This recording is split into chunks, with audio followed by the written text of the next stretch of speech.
को निर्देश दिए हैं कि वह वैट्स कृषि मंत्री लालचंद कटारिया ने अधिकारियों को निर्देश दिए हैं कि वह व्हाट्सएप ग्रुप बनाकर पंचायत जनप्रतिनिधियों को सांसदों को उसमें जोड़े, जिससे समय पर टिड्डी की सूचना मिल सके और उन पर प्रभावी नियंत्रण किया जा सके।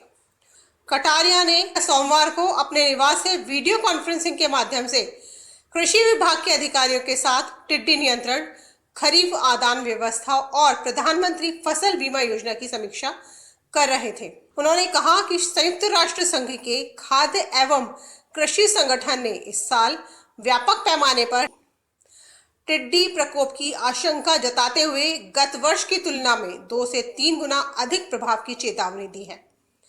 इस साल पिछले साल प्रभावित हुए 12 जिलों के अलावा अन्य जिलों में भी टिड्डी के पहुंचने की आशंका है। उन्होंने कहा, हमने पिछले साल बहुत ही बढ़िया तरीके से टिड्डी पर नियंत्रण किया था, लेकिन इस साल और ज्यादा प्रभावी नियंत्रण प्रक्रिया अपनाने की जरूरत होगी। कटारिया ने कहा कि राज्य सरकार केंद्र के साथ पूरा समन्वय स्थापित कर टिड्डी नियंत्रण के जरूरी इंतजाम कर रही है।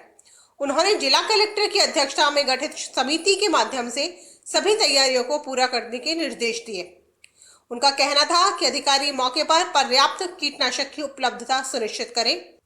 उन्होंने बताया कि टिड्डी प्रभावित जिलों में रिक्त पदों पर अन्य जिलों के कार्मिक नियुक्त किए गए हैं और शीघ्र ही नई भर्ती से चयनित सहायक कृषि अधिकारी और कृषि पर्यवेक्षकों को नियुक्ति दी जाएगी, जिससे कार्मिकों की कोई कमी नहीं रहेगी।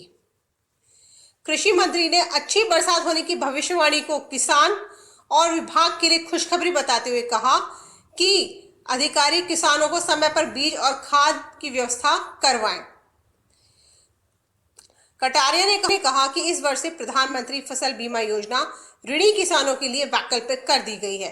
ऋणी किसान यदि स्वयं को बीमा से अलग रखना चाहता है तो उसे आगामी 8 जुलाई तक संबंधित बैंक शाखा को सूचित करना होगा। उन्होंने अधिकारियों को इसका व्यापक प्रचार प्रसार करने के निर्देश दिए।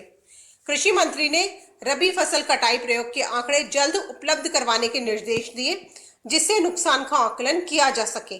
उन्होंने तकनीकी वजह से पुराने सालों के अटके कुछ क्लेम को भी शीघ्र जारी करवाने के निर्देश दिए। प्रमुख शासन सचिव नरेश पाल गंगवार ने बताया कि गत वर्ष 12 जिले टिड्डी से प्रभावित हुए थे। वहां के लिए पहले से ही कंटेंजेंसी प्लान तैयार कर लिए गए हैं, लेकिन इस साल कुछ नए जिले भी इसमें जुड़ सकते हैं। इसके लिए जिला कलेक्टर के माध्यम से कंटेंजेंसी प्लान स्वीकृत करवाकर मुख्यालय मंगवाया जा रहा है। उनका कहना था कि टिड्डी नियंत्रण के लिए जहां गाड़ियां पहुंचने में मुश्किल होती है, वहां ड्रोन के माध्यम से कीटनाशक का छिड़काव किया जाएगा और इसके लिए टेंडर प्रक्रिया भी शीघ्र पूरी कर ली जाएगी। वहीं कृषि आयुक्त डॉक्टर ओम प्रकाश ने कहा कि इस साल पहली बार 11 अप्रैल को में टिड्डी दलों का प्रवेश हुआ था और अब तक जैसलमेर, बाड़मेर, श्रीगंगानगर, जोधपुर, नागौर, अजमेर, पाली, बीकानेर, सिरोही और भीलवाड़ा जिलों में लगभग 37,000 हेक्टेयर में टिड्डी का प्रभाव रहा है। यहां प्रभावी ढंग से नियंत्रण कर भविष्य के लिए राज्य सरकार की ओर से योजनाबद्ध तरीके से प्रभावी प्रयास किए जा रहे हैं। उनका कहना था कि टिड्डियों के नियंत्रण और सर्वेक्षण के लिए 70 बोलेरो, 45 बोलेरो कैंपर यूटिलिटी वाहन, 600 ट्रैक्टर माउंटेड स्प्रेयर में ट्रैक्टर और 3,200 ट्रैक्टर में पानी के टैंकरों के उपयोग की स्वीकृति जारी की जा चुकी है। वाहनों का किराए पर संचालन के लिए 5 करोड़ रुपए का प्रावधान रखा गया है। वहीं किसानों को 100% अनुदान पर पौध संरक्षण रसायन उपलब्ध करवाने के लिए 10 करोड़ रुपए का प्रावधान किया गया है। उनका कहना था कि फसल बीमा योजना में खरीफ 2019 तक के सभी क्लेम का भुगतान जून के अंत तक कर दिया जाएगा। ब्यूरो रिपोर्ट, पत्रिका टीवी।